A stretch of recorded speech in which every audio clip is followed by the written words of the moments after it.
Scentland, the land of scent. Hello and welcome back. It's Chris with yet another fragrance review, and today it's actually a special occasion because I'm just back from a funeral that I attended, a funeral of a 80-year-old lady that was somebody who very special, almost like a grandma to me. She had a wonderful character, a great style, and I can still hear her voice and see the look in her eyes. So it's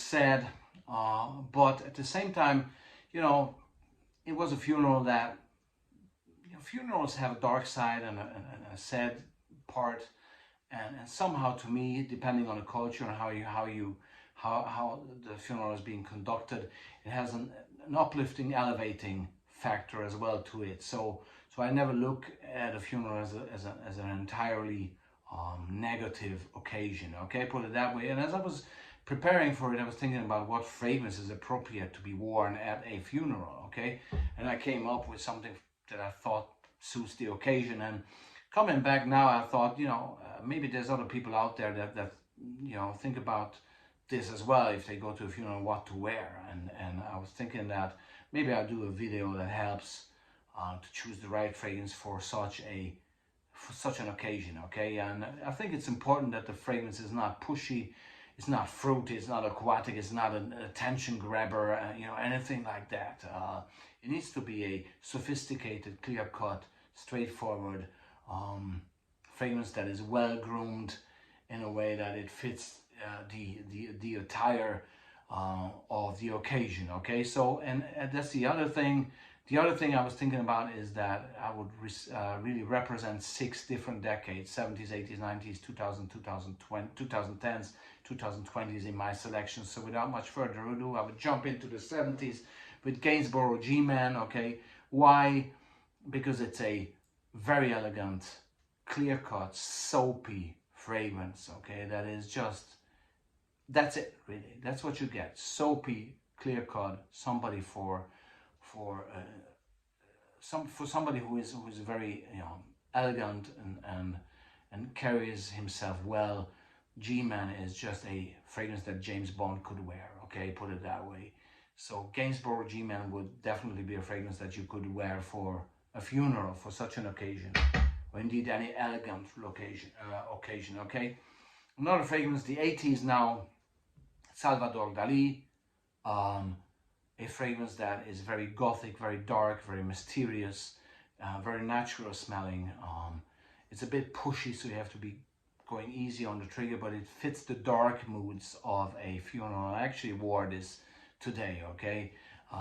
But it still has somehow an energy to it that is somehow elevating at the same time. So Salvador Dali is definitely a fragrance that you could wear for a funeral.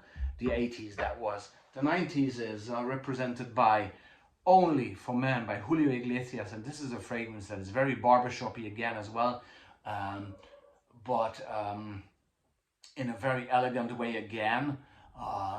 It's a bit more fresher than the other two, in a sense that this carries itself like it could be worn at a funeral of a mobster. Okay, this is very much, it has this sort of funeral of a mobster type of theme going for it. Okay, and so I think at that occasion or occasion like that, it could be worn accordingly. Julio Iglesias for Man from 1991.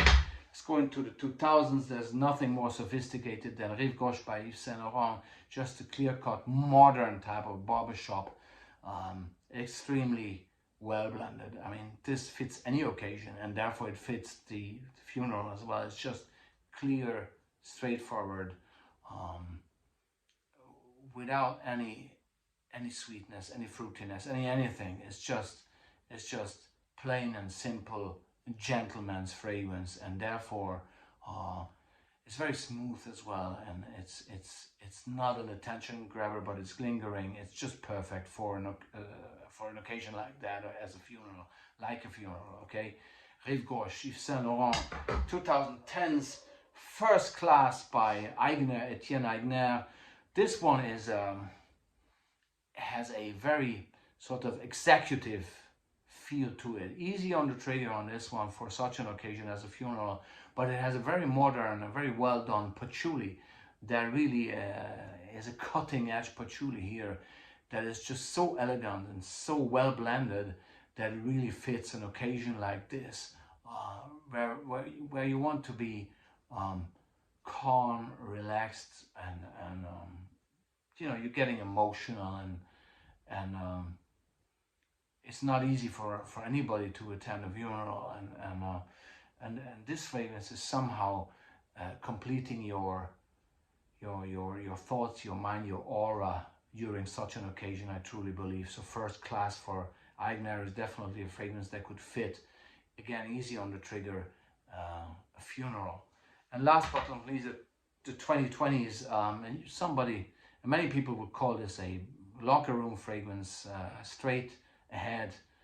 Giannis Antetokounmpo by straightforward, right? Straight ahead, I should say, straight ahead. That's the name. Giannis Antetokounmpo is the basketball player that promoted this one, okay? And this one is a clear-cut, clean sage fragrance that is all about the sage here. It's clean, straightforward, very natural smelling, never pushy but lingering, and very relaxing and grounding as well at the same time. So it would be perfectly fitting even an attire like this, where you are well dressed and you know, dressed up to the occasion. So these are the 6 fragrances that I've chosen as a recommendation to wear at the funeral, okay? And I personally today wore, again, as I stated, Salvador Dali Pouron, because it was just sad and somehow elevating at the same time, much like the occasion itself, okay? And last but not least, hey, salute Ilya out there, okay? Chin chin, and